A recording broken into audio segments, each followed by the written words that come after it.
Sir జగన్కు మంత్రి letter ఏంటి? ఆరోగ్య మంత్రి సత్యకుమార్ అంటే బహుశా ఇంతవరకు ప్రభుత్వం నుంచి అధికారికంగా ఒక ఇది చేయడం, బయట మీడియా కాన్ఫరెన్స్లో మాట్లాడుకోవడం ఇది కాకుండా మెడికల్ కాలేజీలను ప్రైవేట్ పీపీపీకి ఇవ్వడం అన్న దాని మీద సార్వత్రిక నిరసన, ఇంకా అన్ని వర్గాల నుంచి నిరసన వచ్చింది. ఇందులో సమస్య లేదు.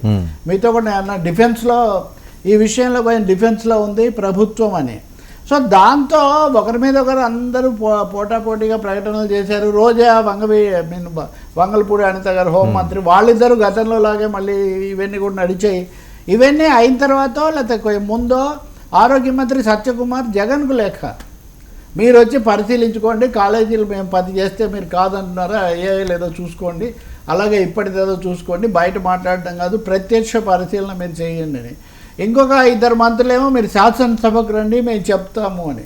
అంటే మెడికల్ కాలేజీలు ప్రైవేట్ పరం చేయడం అన్న దాని మీద విద్యార్థుల్లో, తల్లిదండ్రుల్లో, ఉపాధ్యాయులు అందరిలో ఒక వ్యతిరేకత వచ్చింది. సో ఇప్పుడు ఏమంటే ఇది ప్రైవేట్ పద్ధతి వేరు, పీపీపీ వేరు అన్న వాదన చాలా బలంగా తీసుకొని వస్తున్నారు, ప్రయత్నం చేస్తున్నారు. తీసుకొస్తే ఎవరు నమ్ముతారు కానీ, బట్ అటెంప్ట్ చాలా భారీగా జరుగుతుంది. అందులో భాగంగానే సత్యకుమార్ లేఖ రాశారు ఆరోగ్య మంత్రి. దీనికి జవాబిస్తాడు జగన్ అని నేను అనుకోను సహజంగా.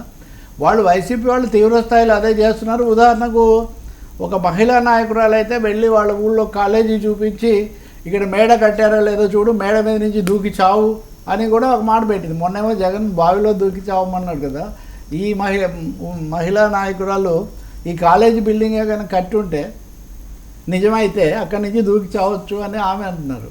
అంటే ఆ దాకా చావు బతుకుల పోరాటం స్థాయికి వచ్చింది మెడికల్ కాలేజీలు బతికిస్తాయి ఎప్పుడు ఎవరు దూకడాలు చావడాలు వద్దు. కానీ ప్రభుత్వం అయితే కొంచెం తొందరపాటుగానే ఈ విషయంలో వ్యవహరించింది. ఫీజులు కూడా బాగా కనీసం 25-30 లక్షలు ఎక్కువగా ఉంటాయి. తల్లిదండ్రులు వీళ్ళందరూ కూడా ఆ విధంగా వాళ్ళ నిరసన తెలుపుతున్నారు. ప్రభుత్వానికి సంతృప్తికరమైన సమాధానం మటుకు ఇక్కడ లేదు. పీపీపీ వేరంటే ఇక్కడ మీకు ఒక ఇంట్రెస్టింగ్ థింగ్ చెప్పాలి, అది కూడా మనకు ఒక టాపికే. అమరావతి కూడా పీపీపీ మోడలే. నేను 2015లోనే ఆంధ్రజ్యోతిలో ఏపీ క్యాపిటల్ అట్ పీపీపీ అని రాశా. ఇప్పుడు ప్రపంచ బ్యాంక్ అప్పు తీసుకున్న తర్వాత చాలా స్పష్టంగా సెల్ఫ్ ఫైనాన్స్, దానికదే డబ్బులు వచ్చే విధంగా మీరు టోల్ గేట్స్ పెట్టాలి, రోడ్ల మీద పెట్టాలి, సర్వీస్ ఛార్జీలు వసూలు చేయాలి, ఇవన్నీ దాంట్లో ఉన్నాయి.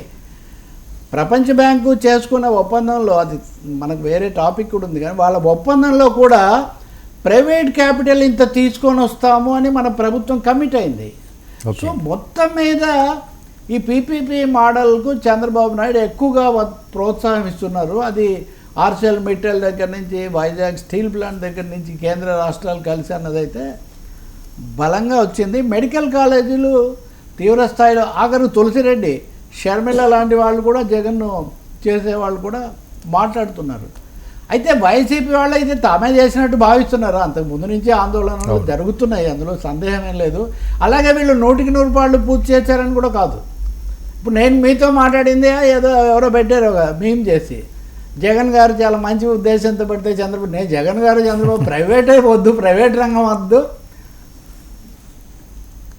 ప్రభుత్వ రంగంలో ఉండాలి, ఈ మాట ఒకటే నేను చెప్పాను. ఇప్పటికి కూడా చెప్తున్నాను. నేను ఈ విషయంలో సవరించుకునే అవకాశం ఉంటే సవరించుకోవడం చాలా మంచిది తప్ప దాన్ని అలాగే సమర్థించుకోవడానికి మొత్తం మంత్రులను మోహరించడం. బహుశా రేపు శాసనసభలో దీని మీద ఒక మేజర్ ఇది కూడా జరుగుతుంది. జగన్ కట్టి ఉండకపోతే మీరు కట్టండి, మీకే కీర్తి వస్తుంది కదా. కాలేజీలు పూర్తి కాలేదు అన్న స్థలం అయితే ఇచ్చారు, కాంపౌండ్లు పెట్టారు, కొన్ని చోట్ల కొన్ని బిల్డింగ్లు కొంతవరకు పూర్తి అయ్యాయి. ఈ సమయంలో దాన్ని పూర్తి చేస్తే మీకే క్రెడిట్ వస్తుంది కదా. ప్రైవేట్ ఇంకొకటి కూడా ఉంది. ఈరోజు వాళ్ళ సాక్షి పత్రికలో అవన్నీ ఎలాగో వీళ్ళు వద్దంటారు, రైట్ కాదంటారు, కానీ వీళ్ళు ఎక్కువ మంది బినామీలు ఈ కాలేజీలు ఇవన్నీ ఎవరు అధికారంలో ఉంటే వాళ్ళకి ఇవన్నీ జరుగుతూనే ఉన్నాయి కదా.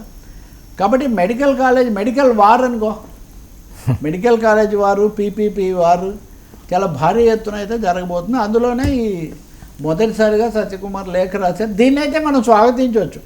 ఒకరినొకరు అసలు గుర్తించకుండా తిట్టుకుంటూ ఎప్పుడు దీంట్లో మునిగి తేలే బదులు ఒకరికొకరు లేఖలు రాసుకుంటే చాలా మంచిది. రోజా కూడా ఎవరో సవాల్ చేశారు. సవాళ్ళ పర్వంలో ఉండవల్లి అరుణ్ కుమార్కు కూడా సోమ వీర్రాజు అనుకుంటా సవాల్ విసిరాడు. ఆర్ఎస్ఎస్ దాని స్వభావం ఇవన్నీ ఆయన మాట్లాడితే, అంటే ఉండవల్లి టైం ఫిక్స్ అయింది, మీరు చెప్పినా సరే నేను చెప్పినా సరే అని ఆయన చెప్పాడు. సో మంచి హాట్గా ఉంది.